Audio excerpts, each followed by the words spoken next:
Mumtaz TV bersama menegakkan sunnah. Alhamdulillah alladzi arsala rasulahu bil huda wa dinil haqq liyudhhirahu 'ala ad-din kullihi walau karihal musyrikun. Segala puji bagi Allah Jalla Jalaluh yang telah mengutus Rasulnya dengan petunjuk dan agama yang benar, agar Allah memenangkan agamanya di atas seluruh agama, walaupun orang-orang musyrik membenci hal itu. Dan kita sebagai umat Islam, sebagai hamba-hamba Allah, hendaknya senantiasa mengikuti petunjuk dan agama yang benar ini, agar Allah mematikan kita di atas kebenaran. Allahumma salli wa sallim ala abdika wa rasulika sayyidina wa maulana Muhammad wa ala alihi wa ashabihi ajma'in. Ya Allah, semoga salawat dan salam, berkah dan nikmat senantiasa Engkau curahkan untuk hamba kekasih-Mu, untuk baginda Nabi kita Muhammad alaihi salatu wassalam, untuk keluarga beliau, untuk istri-istri beliau, untuk putra-putri beliau, dan untuk seluruh sahabat Nabi. Semoga Allah meridai kita bersama mereka. Amma ba'd. Kembali kita belajar adab, karena memang dengan adab itu hidup menjadi indah. Kita pun akan menjalani kehidupan ini dengan penuh kedamaian dan ketentraman. Karena adab itu yang memperindah sikap kita. Apa gunanya pakaian yang bagus? Apa manfaatnya aksesoris yang mahal apabila ternyata perilaku, adab orang tersebut tidak baik? Apalagi kalau dia seorang penuntut ilmu yang seharusnya levelnya naik dibandingkan orang awam. Karena penuntut ilmu ini dia sedang berlomba-lomba mengumpulkan pusaka Rasulullah Sallallahu Alaihi Wasallam, dan seharusnya dia menjadi orang yang pertama yang mengamalkan apa yang dicontohkan oleh baginda Nabi kita Muhammad Alaihi Salatu Wassalam. Ingat, Allah tidak melihat kepada rupa kita. Di saat manusia sibuk dengan tubuhnya, di saat banyak wanita sibuk dengan kulitnya, dia akan melakukan berbagai macam perawatan agar dirinya menjadi sosok yang indah dalam penampilannya. Tapi semua itu akan menjadikan pahit hidupnya dan akan merubah pandangan manusia terhadap dirinya kalau ternyata akhlak, perilaku, etika, dan sopan santun dia tidak baik. Maka semoga kita semua bisa mengamalkan apa yang kita pelajari, khususnya bagi para santri-santri dan santriwati yang sedang belajar Al-Quran Karim. Baik, kita sampai di halaman 41 ya, berkaitan dengan berpenampilan yang sopan, yang rapi. Tafadhal. Nah. Berpenampilan sopan. Hendaknya ia mendatangi gurunya dengan keadaan yang sempurna, tapi suci, telah bersiwak, hatinya tidak sedang disibukkan dengan hal lain, dan tidak masuk sebelum meminta izin jika gurunya berada di tempat yang memerlukan izin sebelum memasukinya. Barakallahu fiik. Jika memasuki majelis, bicara penampilan, maka ternyata perlu juga kita berpenampilan yang baik. Tapi di sini ada satu hal yang mungkin tidak diterjemahkan oleh penerjemahnya, di mana disebutkan di sini keadaan yang sempurna, muttasifan bima dzakarnahu fil muallim. Muttasifan yakni bersifat seperti apa yang kita sebutkan dalam dalam sifat-sifat guru. Jadi di pembahasan sebelumnya dibahas guru itu harus seperti apa, dia harus tawadhu, ya, dia harus menjadi orang yang murah senyum, yang enak, seperti itu. Santri pun dituntut untuk menjadi seperti itu. Maka di sini pentingnya guru menjadi contoh. Kenapa? Karena manusia itu lebih mudah terpengaruh dengan apa yang dia lihat daripada dengan apa yang dia dengar saja. Apabila dia mendapati gurunya sosok yang humble, tawadhu, murah senyum, berseri-seri, mudah menyapa, ngomongnya baik, enak, kata-katanya juga menyenangkan hati. Nah, itu insya Allah murid akan mengikuti. Maka di sini disebutkan hendaklah dia mendatangi gurunya dengan keadaan yang sempurna. Sempurna seperti apa? Seperti yang sudah disebutkan. Bagaimana sosok seorang guru tadi. Dengan sifat-sifat yang baik dan mulia. Kemudian disebutkan di sini rapi, ya, suci, usahakan dia bersuci, wudhu, ya. Walaupun kita tahu bukan termasuk syarat sahnya orang belajar harus bersuci, tapi karena ini berkaitan dengan adab orang yang belajar Al-Quranul Karim, di mana kemungkinan dia akan menyentuh mushaf, maka lebih baik dia dalam kondisi bersuci. Kemudian mustakmilan lisiwak. Ya Allah, ya. Urusan sikat gigi. Ini ternyata dari dulu termasuk adab. Seorang santriwati jangan masuk kelas kecuali sudah sikat gigi. Kalau bisa dia bawa siwak, sebelum masuk ke ruang kelas dia pakai siwak yang dari kayu itu, atau dari akar pohon itu dia pakai. Dia bersihkan. Rasulullah SAW pernah bersabda, "Laula an asyqa ala ummati la amartuhum bisiwak inda kulli salah." Jikalau aku tidak takut memberatkan umatku, pasti aku suruh mereka untuk pakai siwak setiap sholat. Jadi kalau sikat gigi itu dianjurkan sehari 2 kali, kalau siwak itu 5 kali. 5 kali. Subuh, zuhur, asar, maghrib, isya. Maka ketika engkau hendak belajar, dan ini subhanallah Nabi mengajarkan kepada kita kebersihan, mengajarkan kepada kita bagaimana merawat tubuh kita, merawat gigi kita, maka disebutkan di sini mustakmilan lisiwak, telah bersiwak, dia pakai siwak. Taib, ini bicara bagaimana penampilan dia rapi, bajunya rapi, bukan yang mahal, bukan yang mewah. Kemudian dia bersuci, farighal qalbi minal umuri syaghilah, hatinya tidak disibukkan dengan hal lain.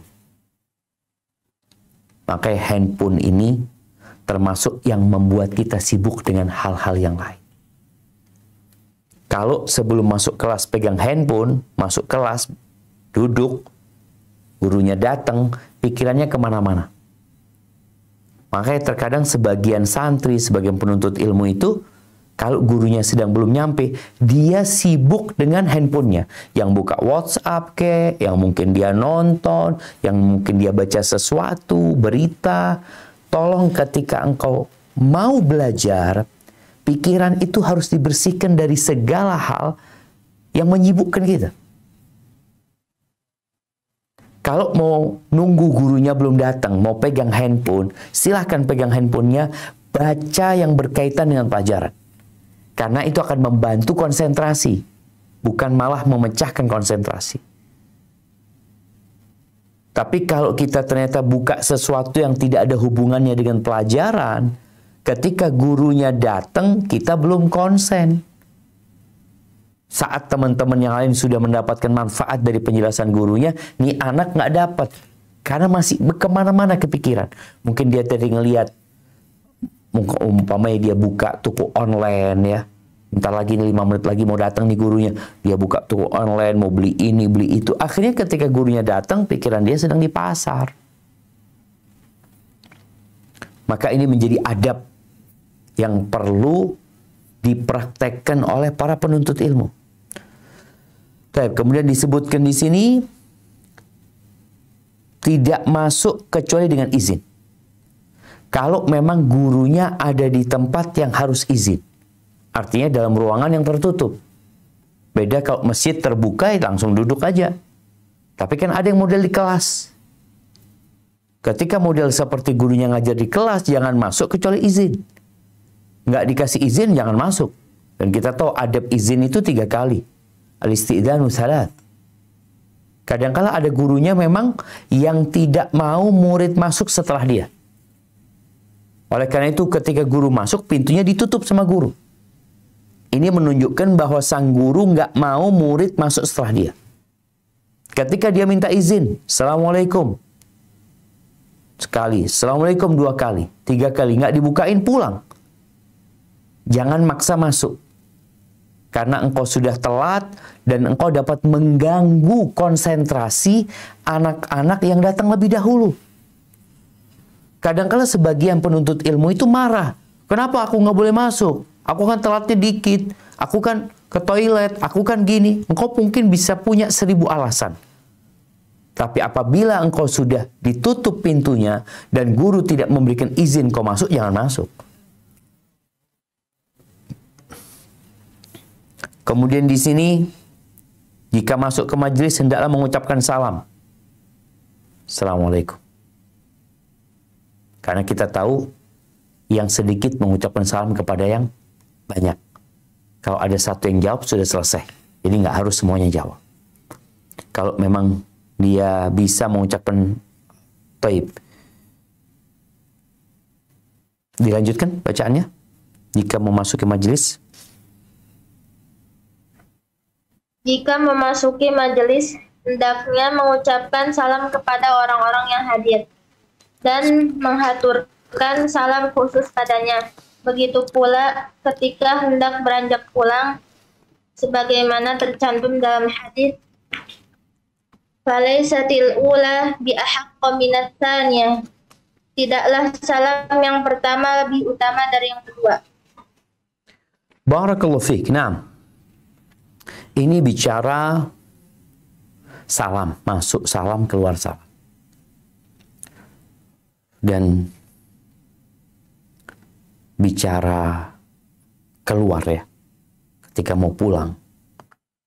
Maka tolong dijaga adab, jangan engkau berdiri meninggalkan majelis walaupun sudah selesai, kecuali kalau gurunya sudah pergi. Apabila itu di kelas, udah selesai nih gurunya, mungkin gurunya sudah mau pulang ya, dia masukkan absen, mamanya dia merapikan tasnya, dia belum keluar kelas, jangan keluar. Sampai gurunya yang keluar terlebih dahulu. Ini dalam rangka mengagungkan ilmu dan mengagungkan orang yang membawa ilmu tadi. Loh kan udah selesai waktunya. Ya, di kelas itu bukan hanya menyampaikan ilmu, tapi juga mendidik adab dan karakter seseorang. Di sini disebutkan sebuah hadis bahwasanya tidaklah yang pertama lebih utama daripada yang kedua. Artinya ketika mau berpisah ucapkan Assalamualaikum juga baru pergi. Baik, dilanjutkan.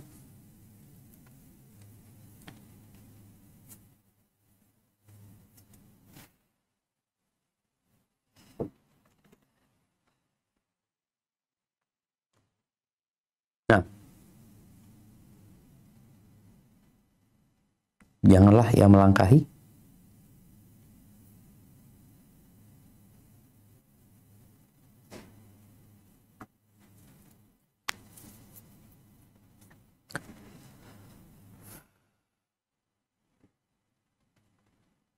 masih terhubung. Nah, maafkan Ustaz, tadi sempat terputus. Siap, tafadhali. Janganlah ia melangkahi kumpulan orang-orang, akan tetapi hendaknya ia menduduki tempat yang tersisa dari majelis tersebut, kecuali jika sang guru mengizinkannya untuk maju atau orang-orang di sekitarnya mempersilahkannya. Barakallahu fikum. Ini adab juga.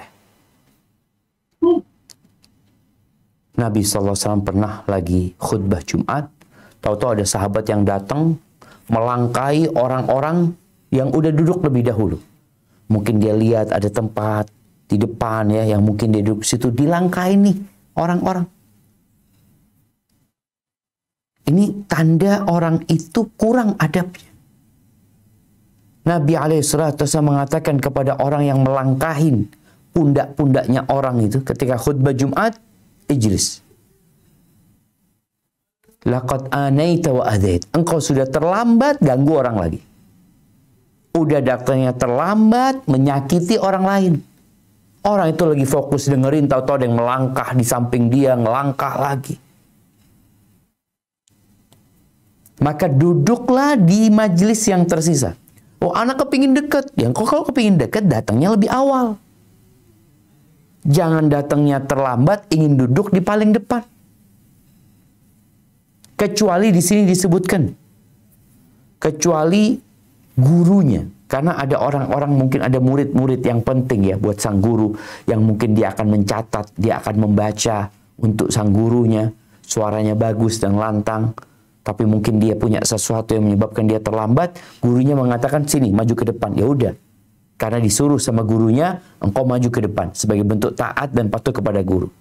Murid-murid yang lain, ya menghargai hal itu. Atau karena memang yang murid-muridnya tahu, fulan ini, Masya Allah, dia harus dekat sama guru. Karena dia yang akan menulis, mencatat, sehingga murid-murid yang lain mendapatkan manfaat dari dia. Kalau tidak, jangan. Taib. Dilanjutkan. Jangan menyuruh seseorang berdiri kemudian ia menempati tempat duduknya, walaupun orang tersebut merelakannya. Sikap ini tidak meneladani Ibnu Umar. Ini sikap ini. Kecuali jika dengan majunya ia terbuat. Nah, tunggu sebentar.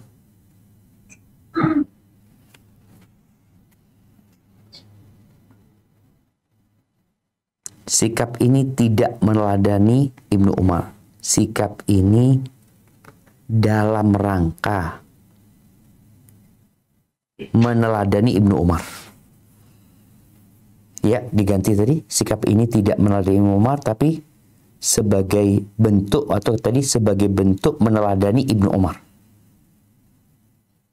Dilanjutkan. Sikap ini sebagai bentuk meneladani Ibnu Umar radhiyallahu anhuma. Kecuali jika dengan majunya ia terdapat maslahat bagi para hadirin atau karena sang guru menyuruhnya. Barakallahu fikum. Iya.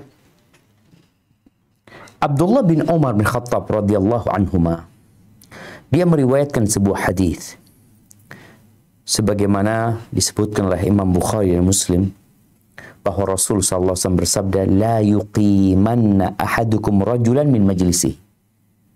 Janganlah seseorang di antara kalian membangunkan seorang dari majlisnya, thumma yajlisu fihi, kemudian dia menduduki tempat duduk itu. Walakin tawassa'u wa tafassahu. Tapi berusaha kalian untuk memperluas dan memperlebar. Jadi bukan orang itu diberdirikan kemudian kau duduk, tapi diluasin. Artinya orang itu tetap di tempatnya. Mungkin yang di kanan ngiri sedikit, yang di kiri ngiri sedikit, sehingga ada tempat untuk duduk. Tapi bukan dengan membangunkan orang itu kemudian dia mendudukinya. Disebutkan oleh Imam Bukhari, wa kana Ibnu Umar idza qama lahu rajulun min majlisi lam yajlis fihi. Ini yang tadi dikatakan sebagai bentuk meneladani Abdullah bin Umar bin Khattab radhiyallahu anhu. Dan biasanya Abdullah bin Umar bin Khattab, kalau ada orang yang berdiri dari majelisnya, Dia ingin mempersilahkan Abdullah bin Umar untuk duduk di situ. Abdullah bin Umar nggak mau duduk di situ. Enggak. Kan ada kadang Fadl duduk di sini. Kemudian orang ini pindah. Abdullah bin Umar nggak duduk di situ. Maka hendaklah kita tadi meneladani Abdullah bin Umar bin Khattab radhiyallahu taala. Walaupun orang itu merelakan. Biasanya karena dilihat ini seorang ustadz seperti Abdullah bin Umar bin Khattab, ya, sahabat yang merupakan alim dari ulama para sahabat, dia nggak mau duduk. Ini juga jadi pelajaran buat yang lainnya. Jangan engkau bergembira kalau ada yang berdiri kemudian mempersilahkan engkau duduk. Lalu engkau berpikir, oh aku orang yang memiliki kedudukan. Lah. Hendaklah memperluas dan memperlebar tempat itu. Kemudian di sini disebutkan, kecuali dengan majunya, jika dengan majunya ia terdapat maslahat bagi para hadirin. Atau karena sang guru menyuruhnya. Ini ada dua alasan. Kadangkala gurunya nyuruh dia maju, atau memang hadirin tahu orang ini harus duduk di situ. Karena memang ada maslahat buat mereka. Ahibati fillah, Allah Azza wa Jalla mengatakan, ya ayyuhalladzina amanu idza qila lakum tafassahu fil majalis fafsahu. Wahai orang-orang beriman, apabila dikatakan kepada kalian, luaskan majelisnya, lebarkan majelisnya, Allah akan luaskan buat kalian. Kadang-kala kita ini kalau lagi duduk di majelis, ya, sama ustadznya disuruh maju atau disuruh ke depan, kita nggak mau. Kita merasa kita duduk di sini lebih dahulu. Enggak, engkau tidak diberdirikan, tapi engkau diminta untuk memperluas. Kadang-kala masjidnya kecil, jamaahnya sudah membludak, pada berdiri semua. Apa yang kau lakukan? Diam saja? Merasa ini majelis-majelisku? Nah, di sini termasuk adab. Allah menyuruh kita meluaskan, maju dikit, maju dikit. Nanti akan ada ruang di belakang. Kalau setiap orang maju, anggap 2 cm. Dia maju 2 cm. Dikali 10 orang, udah 20 cm itu, ada tempat. Kalau yang maju 30 orang 2 sentian, udah berapa? Udah 60 cm. Lebih setengah meter. Udah cukup orang-orang untuk duduk. Tapi ingat, jangan sampai kita membangunkan orang dari sana. Dan di sini disebutkan dalam hadis Jabir bin Samurah radhiyallahu anhuma, qala kunna idza ataina Nabi SAW, kami dulu kalau mendatangi Nabi SAW, jalasa ahaduna haitsu yantahi.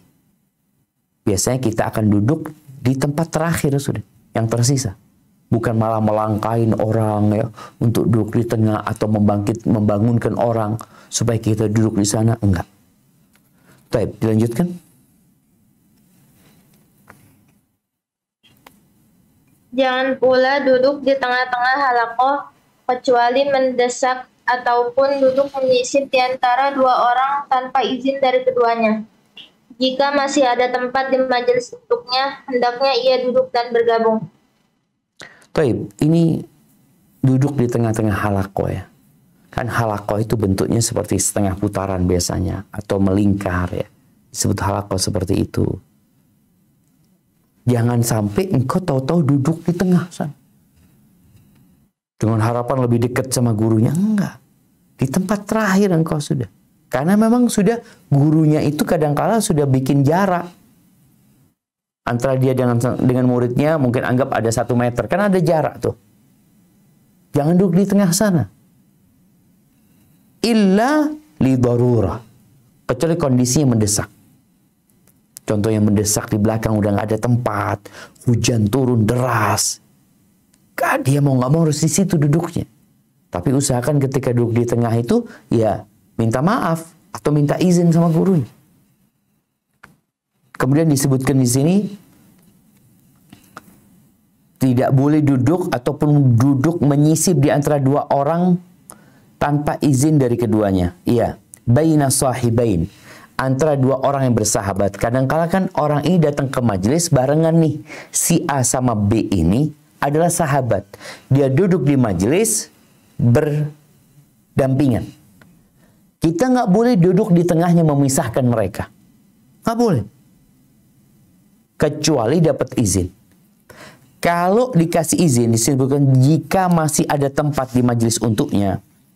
Ini mungkin terjemahannya diperbaiki. Jika diluaskan. Jika diluaskan untuknya. Artinya dua sahabat ini memperluas tempat untuk orang ini. Untuknya, hendaklah dia duduk dan bergabung.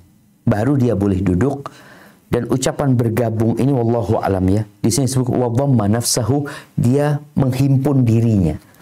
Yang ana fahami, kalau tadi ada dua orang sahabat yang duduk, kemudian dikasih tempat antum sama dua orang ini, tolong duduk tapi jangan akhirnya nguasain.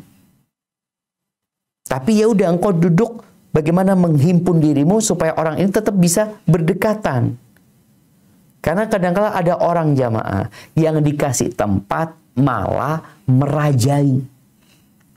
Duduknya seenak dia. Ini dua orang ini sudah memperluas tempat sehingga mereka duduknya harus sempit buat mereka. Yang baru duduk malah bersila tanpa memikirkan keduanya.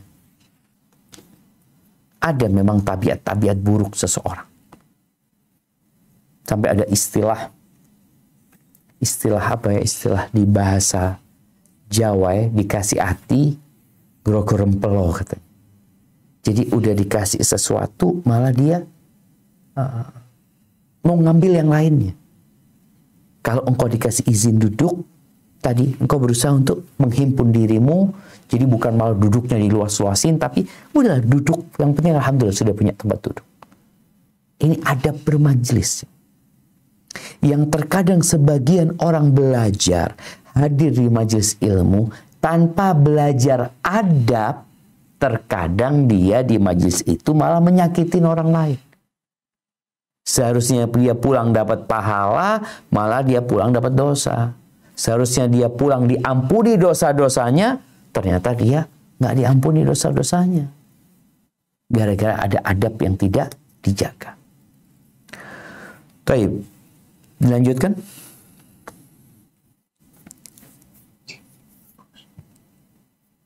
Bersikap sopan dan bergabung dengan hadirin.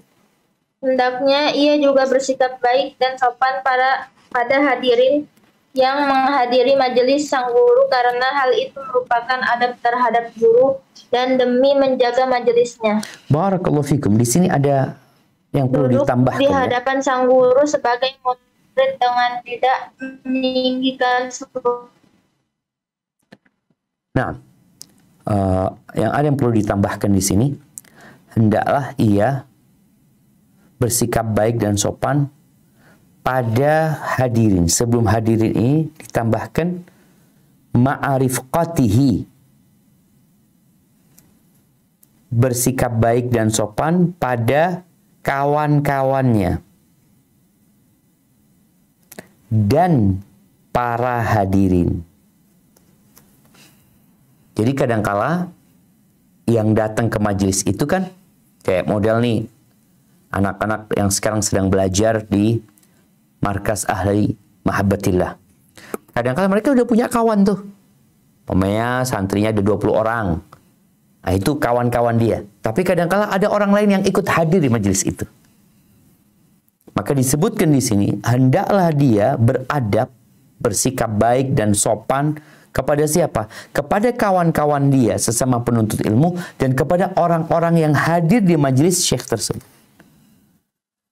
Kenapa kok disuruh seperti itu? Kenapa kok adab kita bukan hanya sama guru? Kenapa harus beradab sama kawan? Kenapa harus beradab sama yang hadir juga di situ? Disinilah muslim. Muslim itu mubarak, penuh dengan berkah. Dimanapun dia berada, dia baik. Kata Nabi SAW, al-mu'min kan nahla. Orang beriman itu seperti lebah. Lebah madu ya. Kita lihat lebah madu ini, walaupun jumlah mereka banyak, lalu mereka datang ke taman bunga, tidak ada satupun bunga yang dia rusak.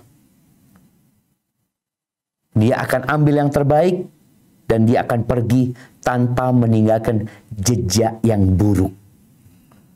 Nggak ada ceritanya pemilik taman, pemilik kebun kemudian marah-marah sama lebah. Nggak ada. Bahkan mereka berterima kasih sama lebah. Orang beriman itu seperti itu. Kanahlah, ibaratkan seekor lebah. Dia kalau datang ambil kebaikan, dia tinggalkan kebaikan pula. Maka di sini dia beradab kepada kawan-kawannya dan kepada yang hadir di majelisnya itu. Dan disebutkan di sini, fa inna dzalika ta'addubun ma'asyikh. Seperti ini merupakan adab terhadap guru. Jadi kita bersikap baik kepada kawan dan kepada yang hadir di majelisnya guru itu sebagai bentuk adab terhadap guru dan demi menjaga majelis tersebut. Semua orang yang hadir di majelis itu insya Allah ingin mendapatkan faedah, ingin mendapatkan manfaat. Kalau kita hadir nggak pakai adab, kadangkala ilmu yang didapatkan malah nggak banyak atau bahkan nggak ada, nggak berkah tuh. Baik. Kemudian dilanjutkan, duduk di hadapan sang guru.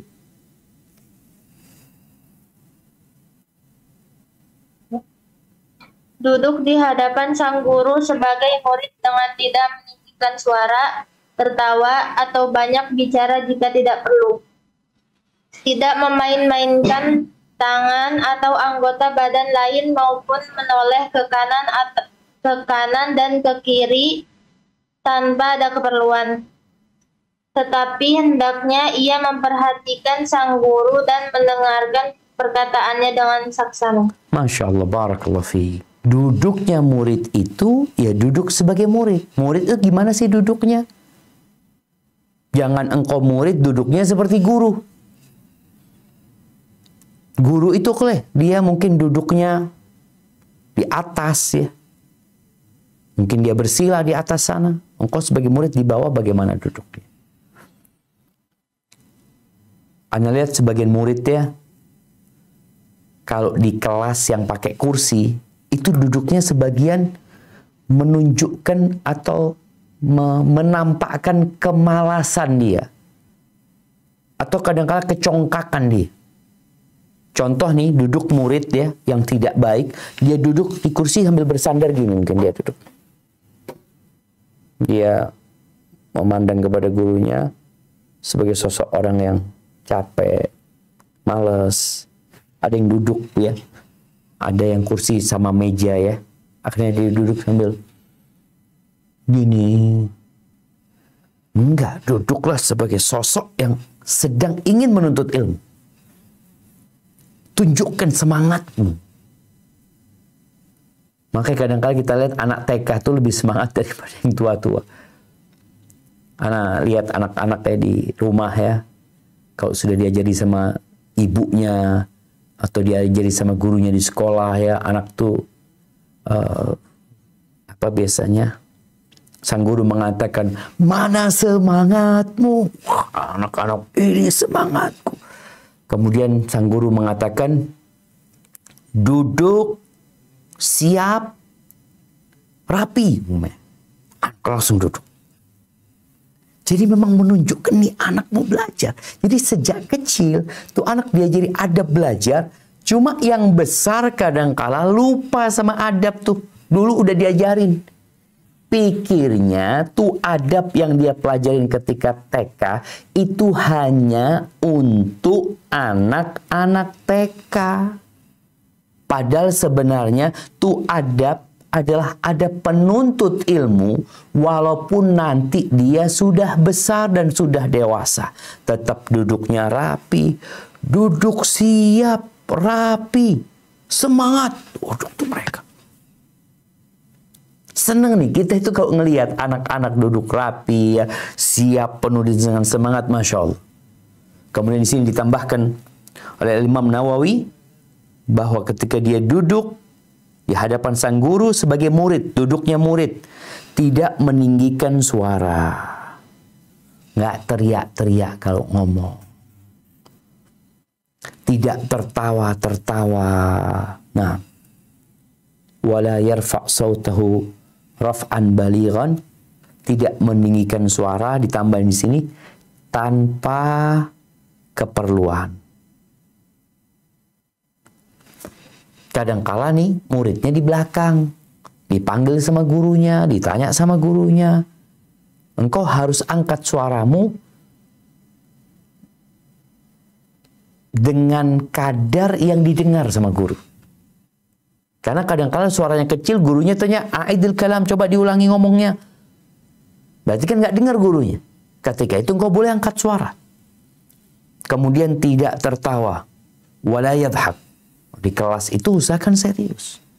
Kecuali memang ada hal yang menyebabkan perlu tertawa. Tapi jangan tanpa alasan. Kemudian disebutkan wala yukthirul kalam min ghairi haja. Banyak bicaranya ini tidak boleh banyak bicara jika tidak perlu. Karena ada murid-murid ini yang seakan-akan ingin mendominasi majelis, ngomong terus tanpa keperluan. Akhirnya lah murid lain punya waktu untuk bertanya kepada gurunya. Gara-gara nih ada fulan sukanya ngobrol, ngomong sama gurunya. Ngomongnya ke timur, ke barat, ke utara, ke selatan, ke atas, turun lagi kemana-mana. Sehingga menghabiskan waktu kebersamaan murid sama gurunya untuk hal-hal yang kurang berguna. Maka tolong perhatikan. Jangan karena engkau suka ngomong, kemudian engkau ngomong seenaknya di majelis itu. Wala yukthirul kalam min ghairi haja.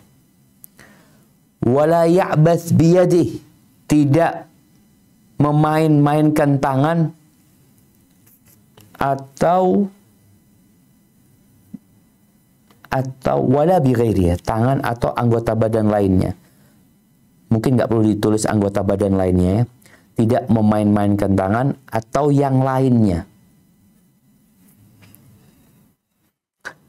Ada yang ya mungkin di kelas sibuk, kalau yang laki mungkin sibuk sama jenggotnya ya. Dia sibuk dengan bajunya nanti. Ada mungkin kalau yang pakai imamahnya dibuka, dipakai lagi. Yang perempuan mungkin sibuk dengan kerudungnya, diperbaiki lagi, dipakai lagi. Ada yang mungkin perempuan-perempuan sibuk dengan cerminnya. Ini lagi ustadz ngajar, dia sibuk sama cerminnya, dilihat alisnya udah bener apa belum ya.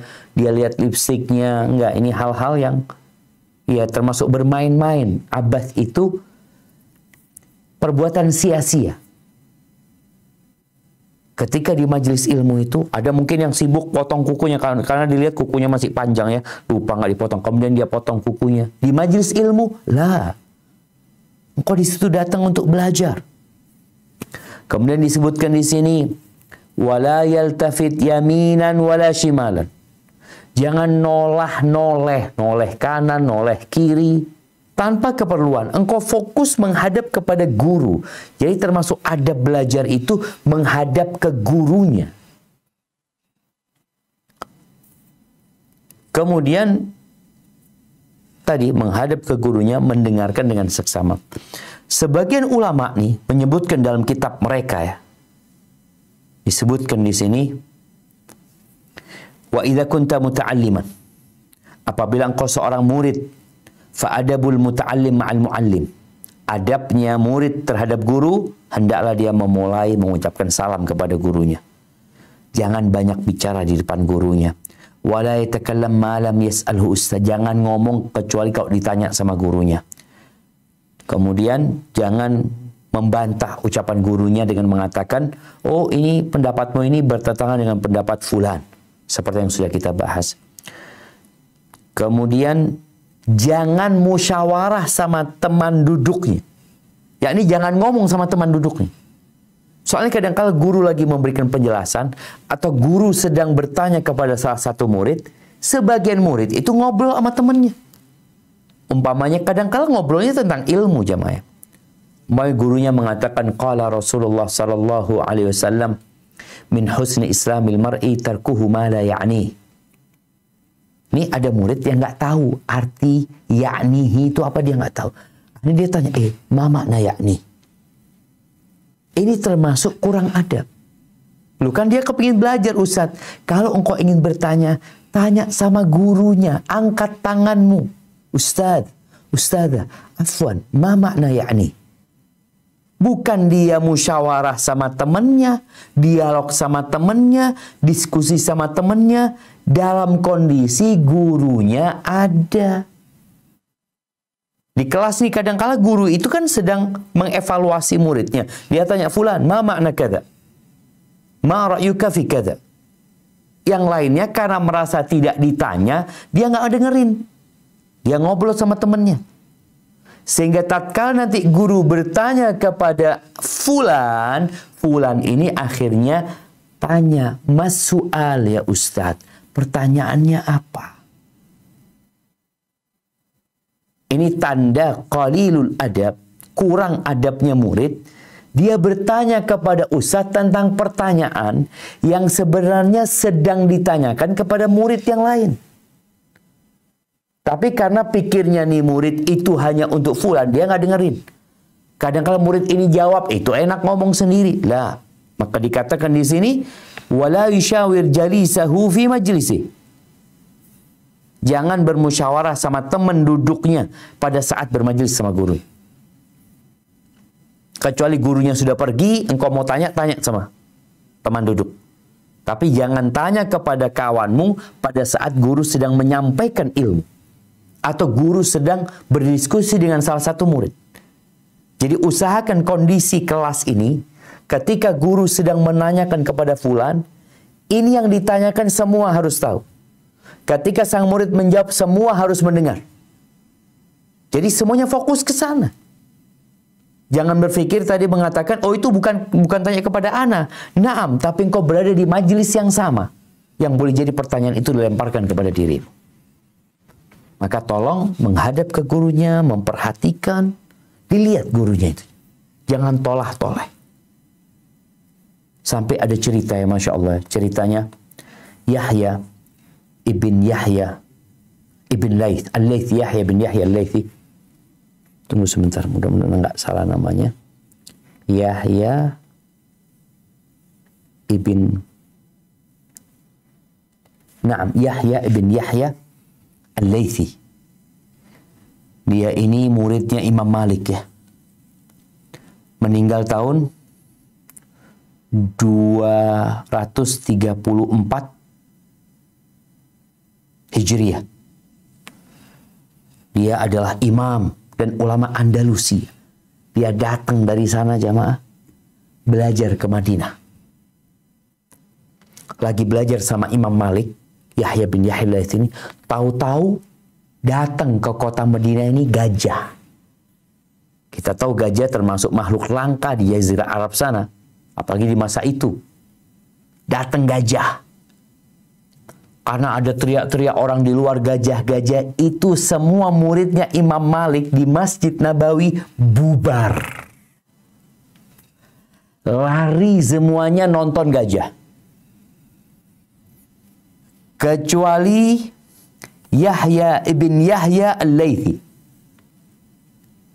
Duduk dia.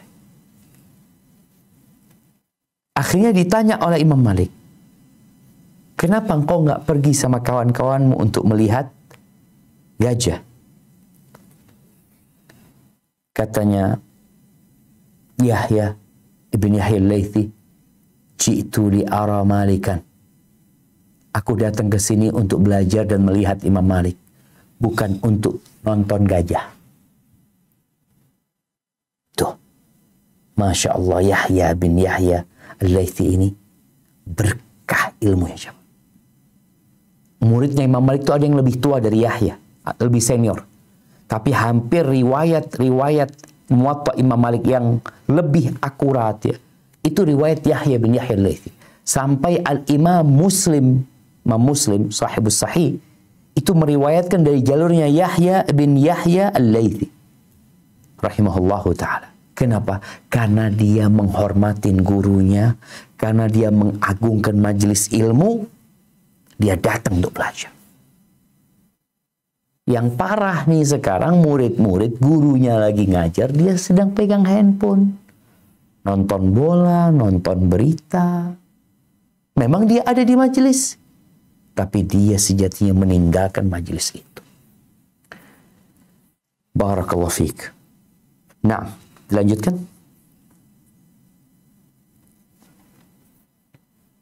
Belajar tatkala suasana hati guru tenang.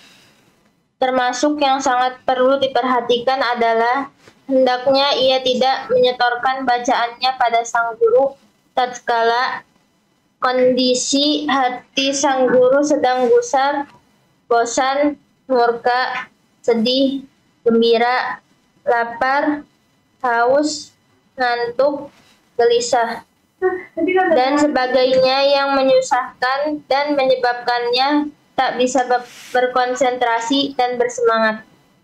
Barakallahu fikum. Nah, jadi murid itu juga perlu membaca kondisi guru. Sebagai seorang manusia biasa, guru itu kadang-kala punya masalah di rumahnya. Boleh jadi masalah keluarga, boleh jadi masalah pekerjaan, boleh jadi masalah administrasi di kantor. Adalah hal-hal yang menyebabkan sang guru ini nggak konsen.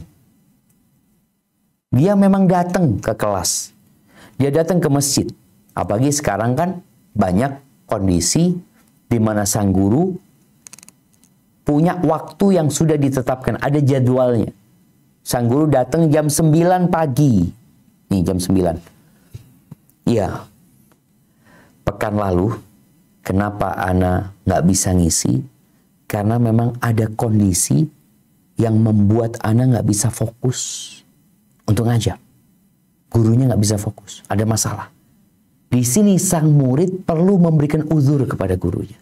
Oke, memang dia sudah datang nih di majelis itu, gurunya ada, tapi kelihatan wajah gurunya ini kayaknya sedang sedih gurunya. Sedang ada masalah yang dia pikirkan. Baik dikatakan boleh masalah itu yang membuat dia takut, membuat dia galau, atau dalam kondisi gurunya sedang bergembira. Kelihatan gurunya sedang bergembira, memikirkan sesuatu yang membuat dia gembira. Atau di sini disebutkan kondisi gurunya sedang lapar. Loh, gimana Ustaz tahu gurunya sedang lapar? Ada guru yang datang jamaah ke kelas itu umpamanya dalam kondisi belum sarapan. Kenapa? Anaknya sakit deh. Contohnya, dia akhirnya harus ngurusin anaknya, dia lihat waktu sudah harus berangkat, dia berangkat. Sehingga dia belum sarapan. Atau kehausan. Makanya kadang-kadang disediakan minum umpamanya buat gurunya ya. Atau dalam kondisi di sini disebutkan ngantuk. Anak ingat dulu di Medina. Ada guru kita ya, dosen tafsir. Dia masuk ke kelas, dia sampaikan, Anak sedang gak enak badan ya. Gurunya cerita bahwasanya matanya juga sedang sakit, tadi dikasih air zam-zam. Guru kita ini juga dulu muadzin di Masjid Nabawi. Kemudian dia merasa badannya kurang enak. Itu guru tidur. Di kelas itu anak minta maaf ya, akhirnya diam gurunya itu. Kemudian dia tidur. Maka sang murid semuanya duduk. Menghargai kondisi sang guru. Ya, sibukkan diri dengan membaca umpamanya, dengan murajaah. Maka pokoknya murid ini harus pandai-pandai mengetahui kondisi gurunya.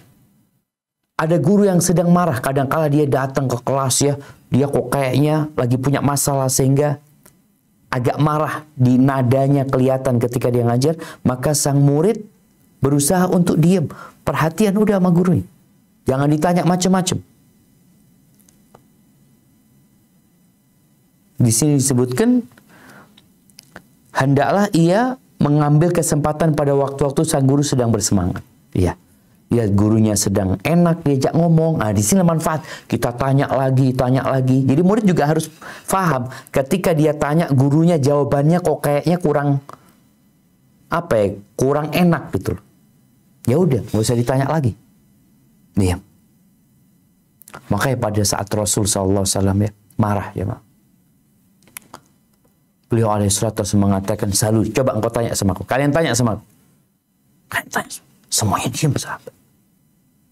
Nggak ada yang tanya. Memang ada kejadian satu orang yang bertanya pada waktu itu, akhirnya jawaban itu membuat orang yang dijawab malah susah dia. Maka hendaklah sang murid ketika melihat sang guru dalam kondisi yang kurang nyaman, maka dia diam. Dia tidak bertanya, dia tidak berdiskusi sama gurunya, tapi posisinya diam. Dan itu dilakukan oleh para sahabat Nabi radhiyallahu taala anhum pada saat ya Nabi dalam kondisi yang kurang bagus lah, umpamanya ada masalah, ada sesuatu yang membuat beliau akhirnya marah umpamanya. Barakallahu fiik. Baik, dilanjutkan.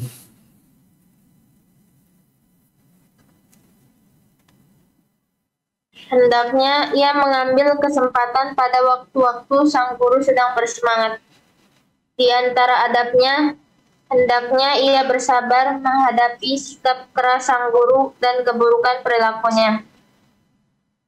Janganlah hal tersebut menghalanginya untuk terus belajar padanya dan meyakini keahliannya, ataupun menafsirkan perkataan dan perbuatannya yang tidak benar sebagai sesuatu yang benar. Tidaklah itu terjadi kecuali karena kurangnya atau malah tidak mendapat taufik sama sekali. Baik, barakallahu fikum. Ya, ini termasuk adab ya. Hendaklah ia bersabar menghadapi sikap keras sang guru dan keburukan perilakunya. Ya, kadang-kala kan kita belajar sama seorang yang secara keilmuan dia baik, mumpuni, tapi karakternya buruk. Ada yang seperti itu. Apa sikap murid? Bersabar. Umpama yang kau belajar punya 9 guru. Baik, 9 guru ini karakternya beda-beda. Biasanya kan murid, aku suka sama guru fulan, soalnya baik ya, enak, kalem orangnya, lembut. Nah, aku nggak suka sama fulan. Nah, itu nggak ada kayak gitu. Kita tahu fulan di antara 9 guru ana ada 3 mungkin yang karakternya kurang baik. Apa tugas kita? Tugas kita bersabar, tabah. Maka di sini disebutkan, jangan sampai hal itu menghalangi untuk belajar padanya dan meyakini keahliannya.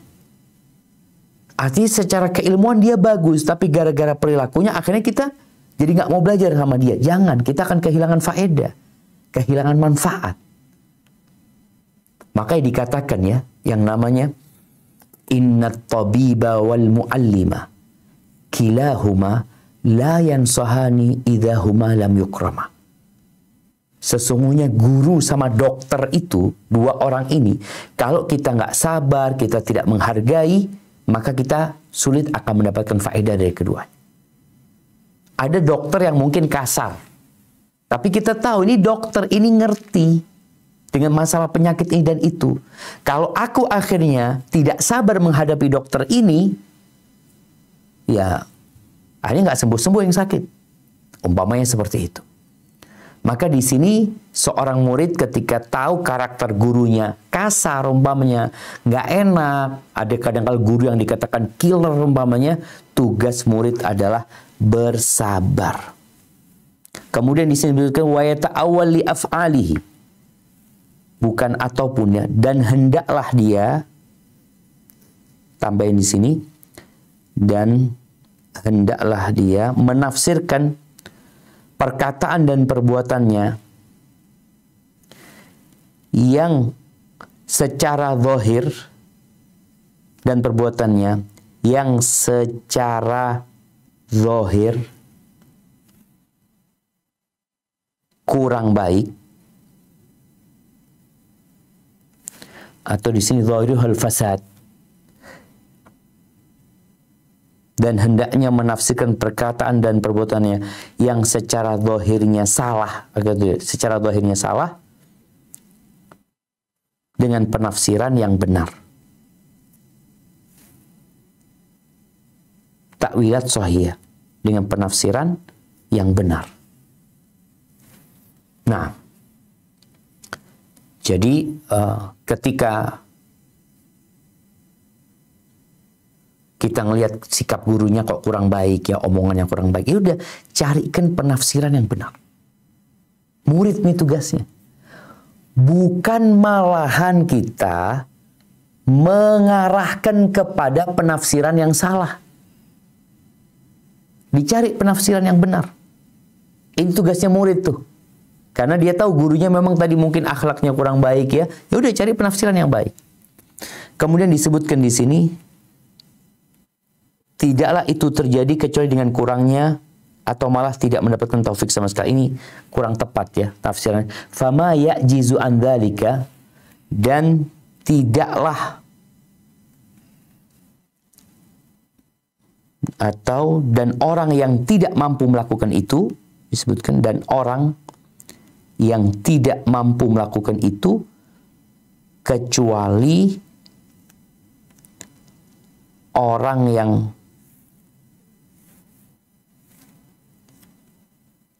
yang sedikit mendapatkan taufik atau tidak mendapatkan taufik sama sekali.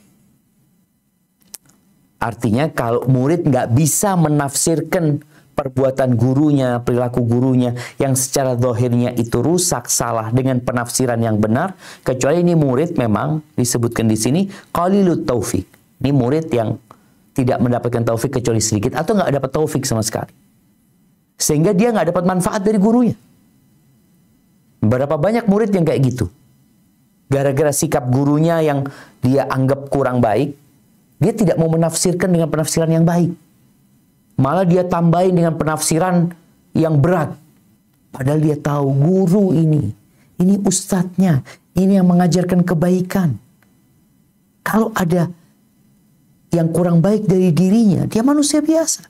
Maka cari penafsiran-penafsiran yang benar. Subhanallah jamaah. Sesama muslim saja. Kalau ada sikap sesama muslim kepada kita yang buruk, kawan kita kok sikapnya nggak baik sama kita, maka tolong carikan 70 alasan. Carikan 70 penafsiran untuk melegalkan perbuatan dia. Oh, dia melakukan itu karena ini, wajarlah.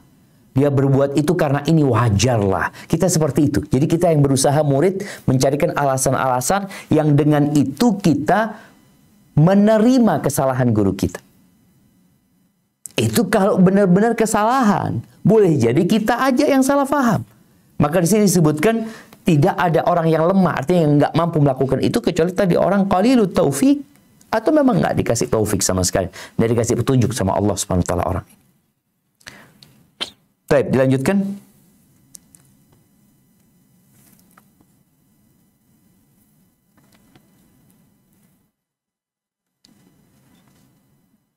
Tidaklah itu terjadi kecuali karena kurangnya atau malah tidak mendapat taufik sama sekali. Jika sang guru bersikap ini yang keras tadi dirubah. kepadanya. Afwan, ini yang tadi dirubah ya. Tidaklah orang yang tidak mampu melakukan itu,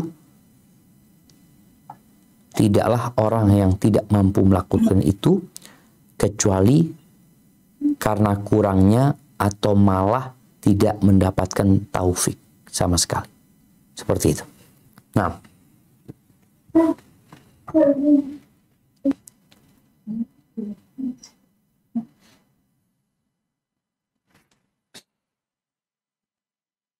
Baik, dilanjutkan.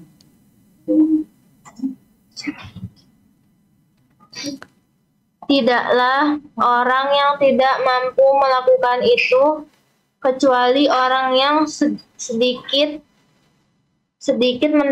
mendapatkan taufik sama sekali. Atau tidak mendapatkan, sedikit mendapatkan taufik atau tidak mendapatkan taufik sama sekali. Nah, sedikit mendapatkan taufik atau tidak mendapatkan taufik sama sekali. Nah, lanjutkan. Jika sang guru bersikap keras kepadanya, hendaknya ia mendekati dan menegur sang guru serta mengakui kesalahan-kesalahannya, bahwasannya celaan itu memang ada pada dirinya. Hal itu lebih bermanfaat baginya di dunia dan akhirat, serta lebih menjaga perasaan guru terhadapnya. Barakallahu fikum. Ya, ini terjemahan yang harus diperbaiki ya. Jika sang guru bersikap keras ya, keras atau kasar ya kepadanya, hendaklah dia mendekati dan menegur sang guru. Bukan, tidak menegur sang guru. Di sini disebutkan wa in jafahu syekh ibtada'a huwa bil i'tidar ila syekh. Jika sang guru bersikap keras atau kasar kepadanya, hendaklah dia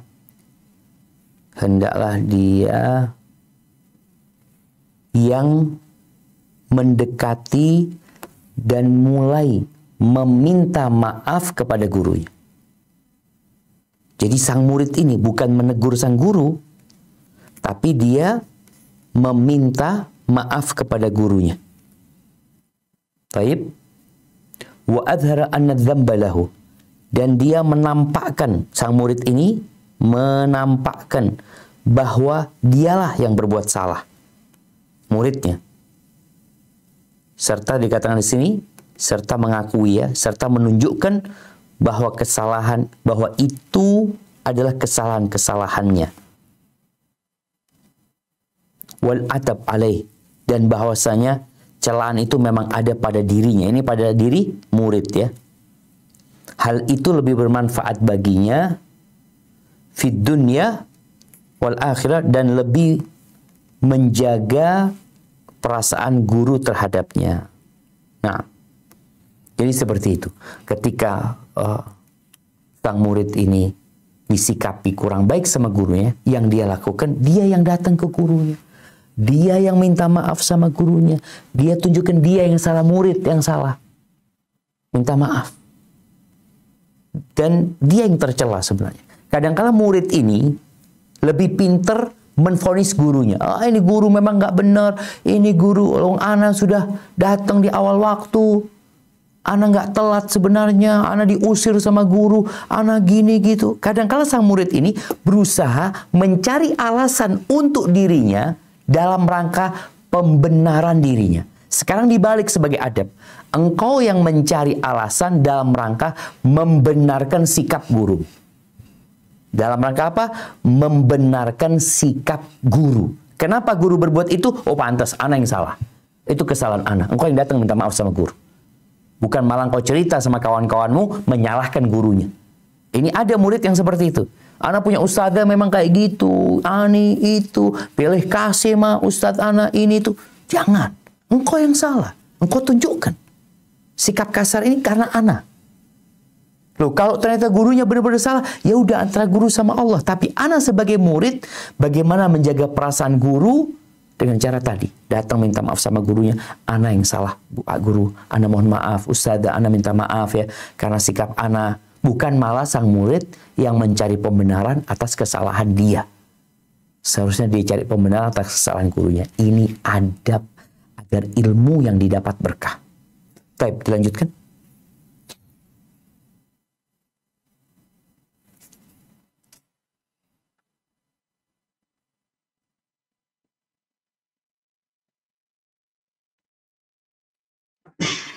Apaan Ustaz? Suaranya terputus Ustaz. Baik, tafadhali, dilanjutkan. Nah. Ustaz, apaan banget Ustaz? Bolehkah tadi yang direvisi itu diulang? Tadi suara Ustaz sempat terputus. Oke, siap. Nah, di sini. Dari perkataannya, jika sang guru bersikap keras atau kasar kepadanya, hendaklah dia, yakni sang murid, mendekati dan bukan mendekati ya bahasanya, hendaklah sang murid memulai meminta maaf kepada gurunya dan menampakkan bahwa dialah yang salah, yakni sang murid yang salah, dan bahwasanya celaan itu memang pantas untuk dirinya, yakni diri murid. Jadi ingat, bukan menegur gurunya, tapi sang murid datang memohon maaf kepada gurunya.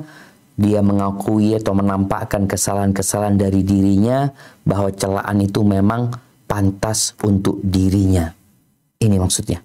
Jadi sang murid yang meminta maaf, ingat jangan pernah, iya kita punya, anak punya cerita, anti punya cerita, anak-anak punya cerita, dengan berbagai macam gurunya tadi. Ada gurunya yang dianggap pilih kasih, gurunya yang kasar sama dia, nggak perhatian sama dia. Dalam semua kondisi itu, engkau yang datang terlebih dahulu minta maaf sama guru.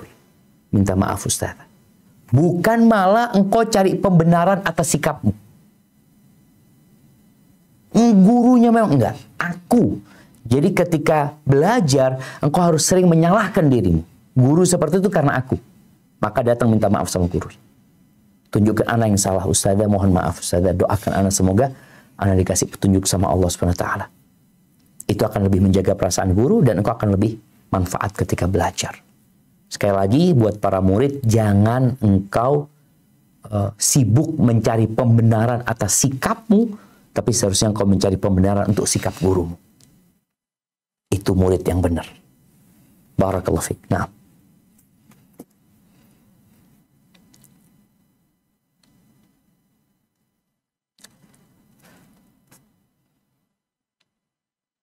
Taib. Mereka berkata, barang siapa yang tidak bersabar dengan kehinaan menuntut ilmu, maka sepanjang hidupnya ia berada dalam kegelapan kebodohan. Dan barang siapa yang sanggup bersabar, maka ia telah menyerahkan urusannya pada kehormatan akhirat dan dunia. Nah, barang siapa yang bersabar, ala amruhu, barang siapa yang bersabar atau yang sanggup bersabar, maka urusannya akan berakhir. Bukan menyerahkan urusannya, tapi urusannya akan berakhir pada kehormatan akhirat dan dunia. Jadi sabar. Yang nggak sabar akan hidup terhina. Mungkin ketika itu engkau merasa engkau terhormat, anak nggak mau diginikan sama guru, kamu ustazah. Anak nggak mau, anak kan kadang-kadang kita berusaha mencari pembenaran buat diri kita. Enggak, engkau sabar. Disikapin kasar sama gurunya, mungkin kau beranggapan gurunya nggak adil, udah engkau cari beribu alasan untuk membenarkan sikap guru. Engkau yang minta maaf. Kenapa? Pada akhirnya engkau akan merasakan kehormatan dunia dan akhirat. Taib, dilanjutkan sedikit. Nah, dalam hal ini terdapat pula sebuah atsar yang masyhur dari Ibnu Abbas radhiyallahu anhuma. Aku merendahkan diri saat menuntut ilmu, maka aku pun menjadi mulia saat menjadi guru.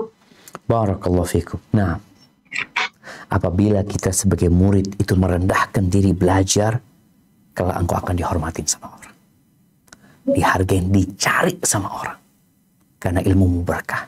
Bukan karena banyak ilmunya, tapi karena ilmunya berkah ya, dan dikasih taufik sama Allah Subhanahu wa taala. Barakallahu fiik. Mungkin kita cukupkan sampai di sini. Kita masuk ke sesi tanya jawab. Nah, tafadhal. Alhamdulillah, barakallahu fikum ya Ustaz. Wa jazakallahu khairan atas materinya pada pagi hari ini. Untuk selanjutnya kita masuk ke sesi tanya jawab. Yang pertama dari salah satu santri Rumah Quran, Ustaz. Tafadhali, na'am. Assalamualaikum warahmatullahi wabarakatuh, Ustaz. Waalaikumsalam warahmatullahi wabarakatuh. Naam, tafadhal. Ustaz, bagaimana kalau kita bermajlis, kemudian kita duduk di majlis tersebut. Setelah itu kita izin terlebih dahulu ke kamar mandi. Kemudian ada teman kita yang duduk di tempat kita dikarenakan dia tidak tahu kalau di situ tempat kita, Ustaz. Mana yang lebih berhak antara kita dengan dia, Ustaz? Apa perlu kita pindah ke tempat lain, Ustaz? Jazakumullahu khairan. Masya Allah, barakallahu fiik. Iya. Yang pertama, kalau sedang bermajlis sama gurunya, jangan ke toilet. Jangan meninggalkan majlis itu. Duduk di majlis itu. Ini termasuk adab. Ketika mau bermajelis, usahakan kita memang menyelesaikan kebutuhan kita. Kita mau ke toilet, habisin ketika itu. Selesain. Jangan mengatakan, entarlah, ana mau ke toilet, entarlah kalau sudah 15 menit habis pelajaran. Jangan. Karena banyak para santri atau santriwati itu ketika waktu istirahat dia nggak ke toilet. Ketika ustadzanya datang dapat beberapa menit dia ke toilet. Ini kurang adab juga. Engkau hargain tuh majelis. Ustadznya datang, engkau pergi. Taib. Yang kedua, berkaitan dengan majelis yang dia sudah dudukin. Memang majelis yang dia dudukin itu dia lebih berhak untuk kembali ke sana. Tapi tolong dikasih tanda. Karena boleh jadi kan kalau nggak ada tandanya orang nggak tahu. Sehingga ketika engkau nggak kasih tanda, ada temanmu yang duduk. Sekarang mana yang lebih utama?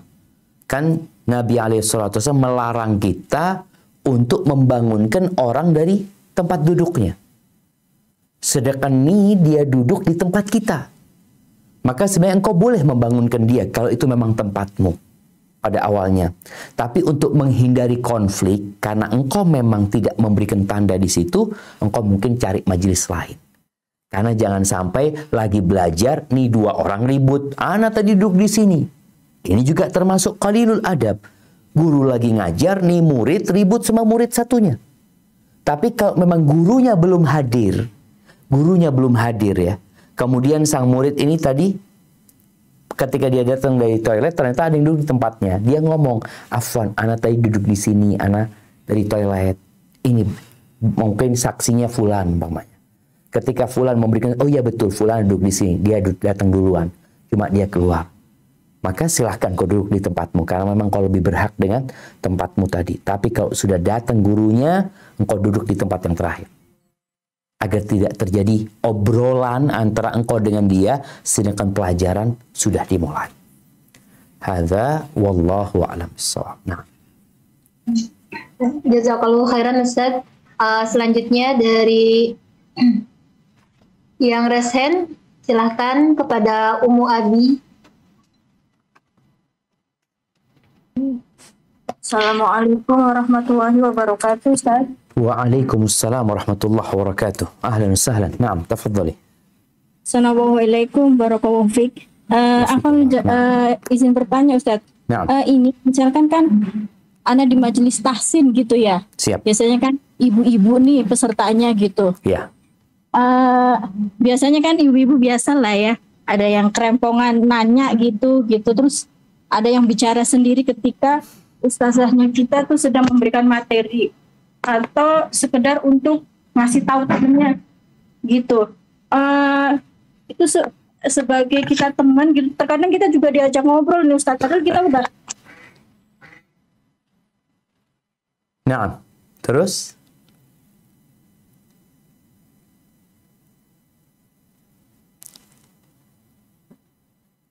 Halo?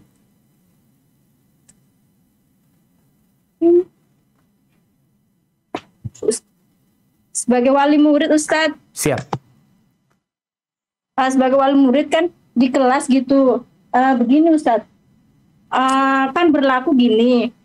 Kalau ada satu kesalahan murid itu semuanya dihukum gitu. Sedangkan satu murid itu tuh jarang. Maksudnya baik itu anaknya tuh nggak pernah bikin kesalahan tuh. Jadi setiap ada temennya yang bikin kesalahan itu semuanya kena hukuman gitu. Dan hukumannya itu kan emang ini kelas 3 SD ya Ustadz ya.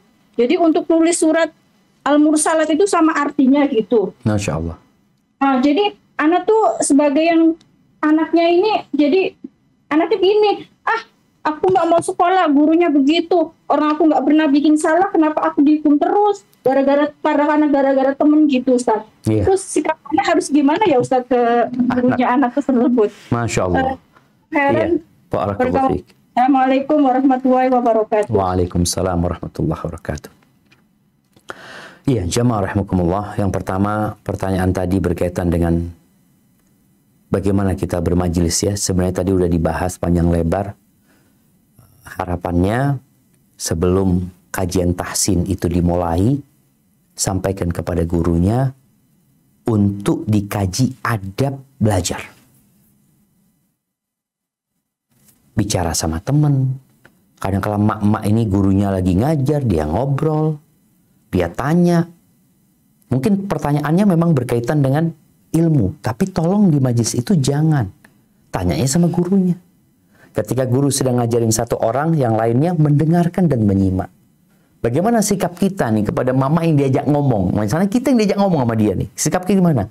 Ya kita katakan, minta maaf ya, nanti setelah pelajaran baru kita ngobrol. Anak lagi mau dengarkan gurunya. Mungkin seperti itu. Tapi memang yang penting tadi, sebelum mereka belajar, mereka dikasih satu pelajaran khusus, umpamanya dalam satu pertemuan tentang adab, dan nanti diingatkan kembali.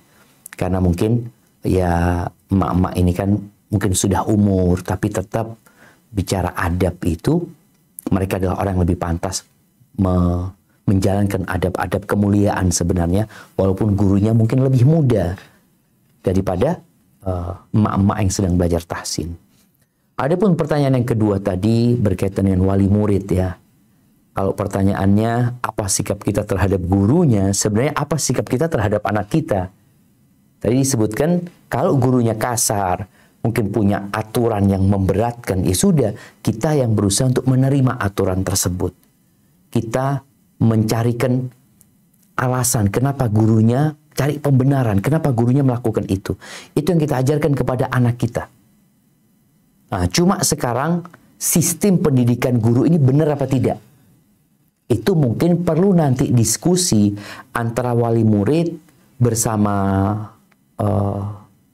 apa istilahnya, kumpulan wali murid itu berdiskusi dengan pihak sekolahan. Duduk sama mereka, karena kan yakinlah tujuannya sekolahan adalah mendidik anak-anak kita, tujuan orang tua juga bagaimana anak-anak itu jadi anak-anak yang soleh-soleha.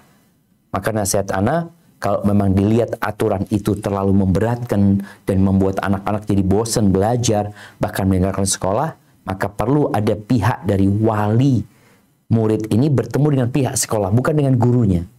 Karena boleh jadi guru itu menjalankan aturan sekolahan yang dibuat gitu.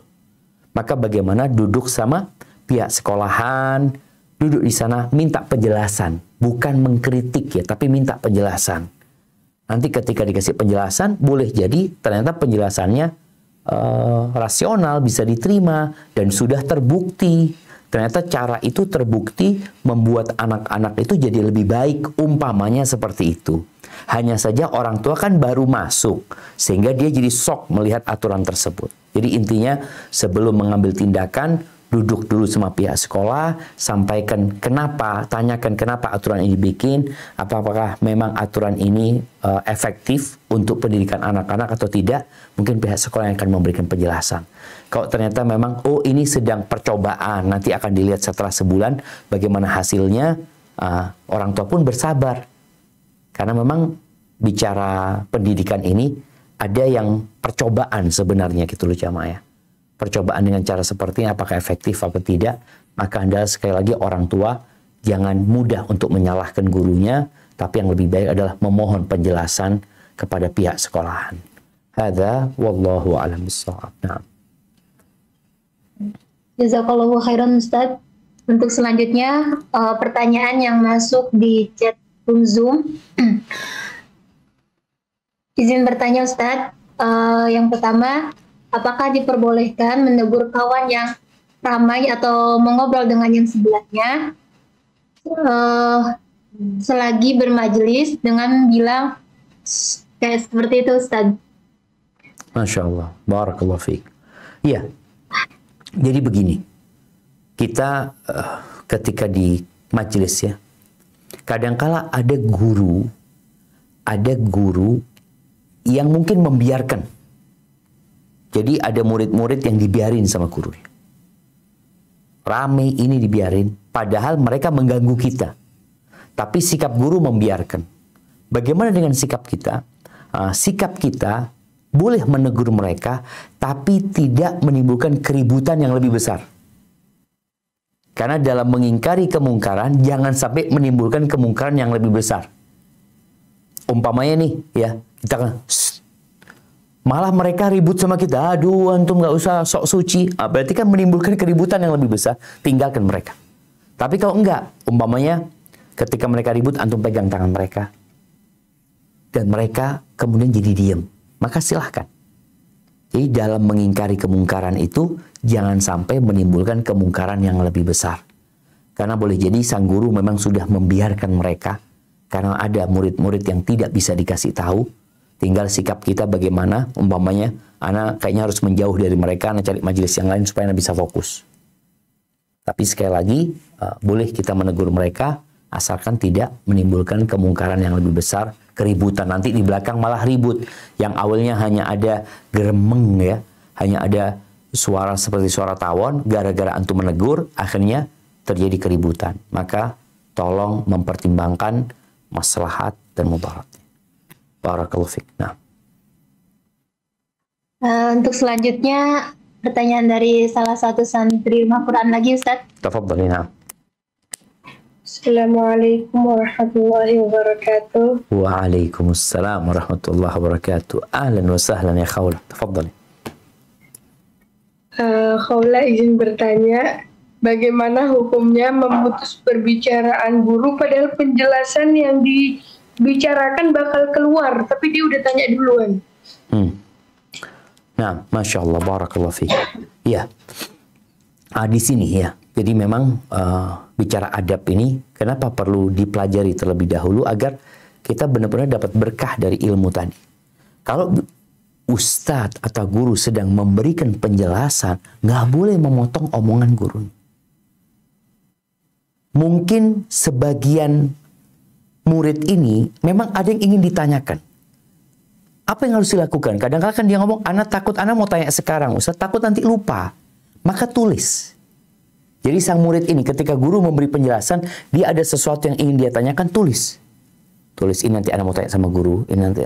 Ketika gurunya sudah selesai memberikan penjelasan, biasanya sang guru akan memberikan kesempatan kepada murid untuk bertanya. Pada saat itulah sang murid bertanya.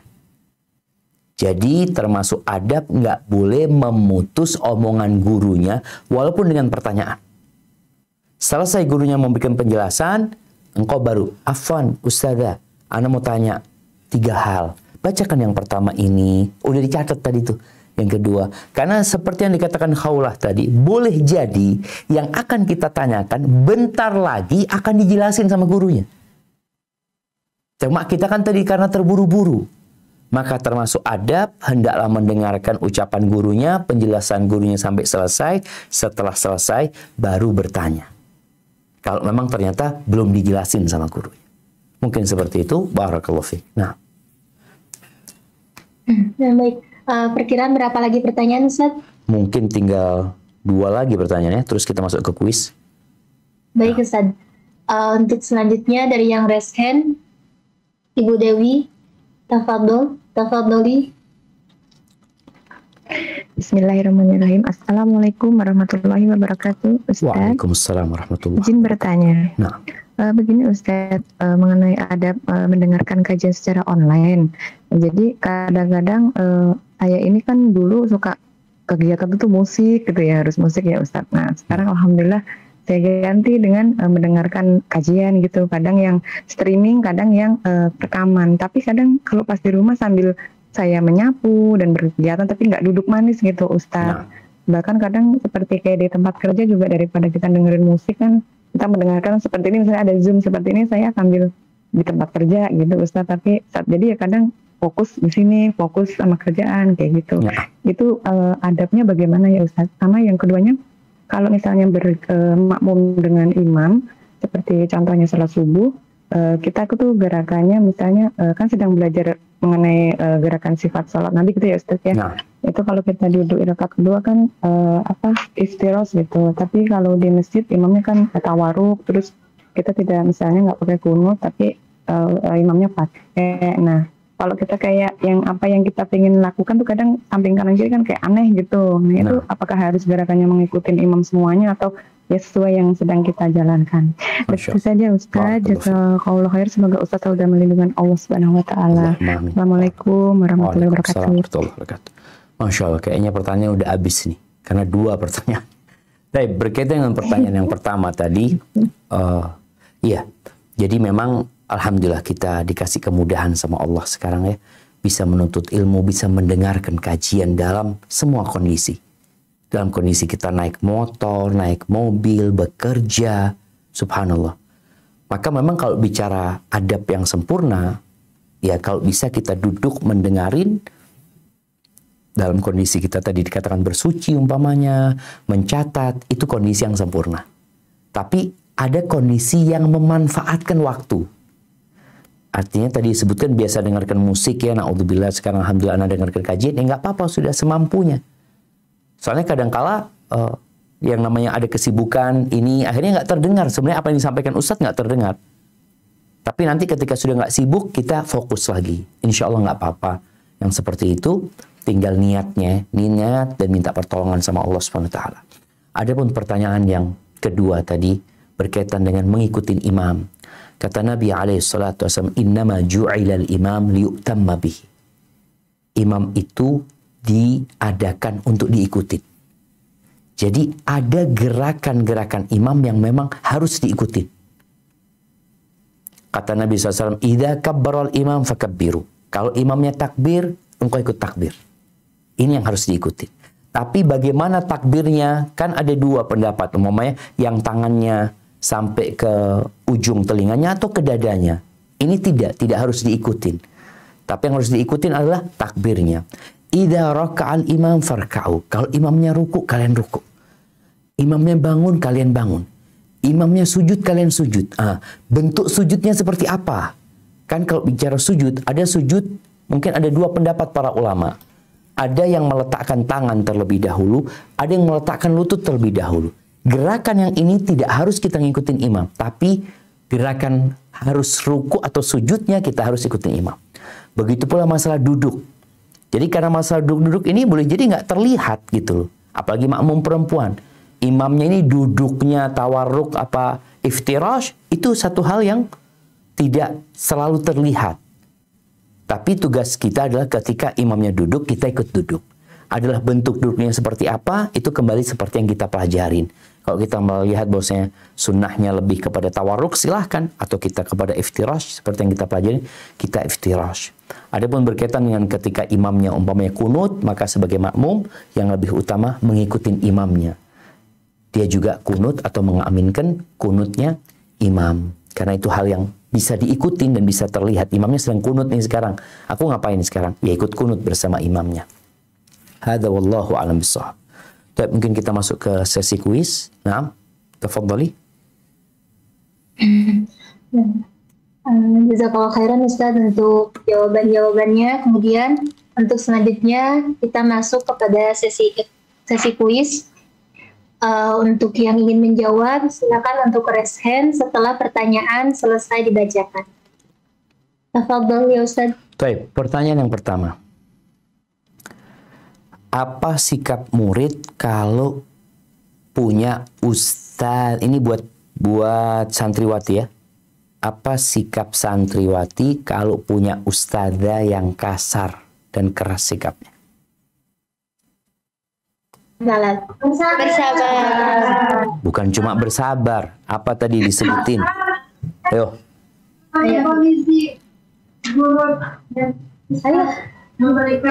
Mendekati dan mulai meminta maaf kepada gurunya dan dengan mengakui kesalahan-kesalahan yang ada pada dirinya. Iya, mencari pembenaran buat sikap gurunya. Iya, mencari alasan kenapa gurunya melakukan itu.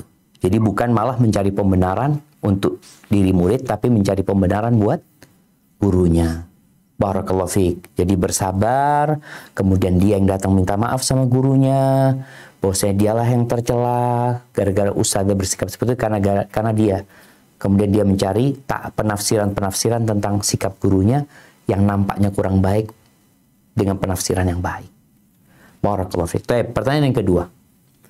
Siapa nama muridnya Imam Malik yang ketika ada gajah dia nggak ikut meninggalkan majelisnya Imam Malik? Dia tetap duduk di hadapan Imam Malik. Apa Ustaz, pertanyaan untuk yang di parsipan Zoom atau untuk santriwati? Kayaknya buat santriwati aja juga. Ya, Al-Laifi. Masya Allah, jadi semuanya dapat hadiah tuh. Baik, pertanyaan yang terakhir nih buat partisipan ya. Buat partisipan. Tadi disebutkan bahwasanya kita perlu mencontoh Abdullah bin Umar bin Khattab ketika bermajelis. Apa sih kekhususan Abdullah bin Umar bin Khattab ketika bermajelis? Dan tafadhali kepada Ibu Nunung. Assalamualaikum Ustaz. Waalaikumsalam warahmatullahi wabarakatuh. Ya, Nah, Abdullah bin Umar bin Khattab itu tidak mau menduduki tempat duduk yang walaupun orang lain itu merelakan tempat duduknya untuk beliau gitu. Jadi dia tidak membangunkan seseorang di majelis dan dia tidak mau menduduki tempatnya. Masya Allah, barakallahu fiik. Nah, iya. Itu Abdullah bin Umar ya, bin Khattab ya. Kalaupun ada orang yang berdiri sukarela untuk dia duduk, dia nggak mau duduk tempat itu. Ini termasuk adab juga. Itu mungkin menjadi pertanyaan terakhir ya. Barakallahu fiik. Semoga Allah Subhanahu wa taala memberkahi kita, dan tolong ya, masalah adab ini bukan hanya menjadi informasi, menjadi pengetahuan, tapi kita amalkan dalam kehidupan kita tatkala kita menuntut ilmu. Jazakillah khairan.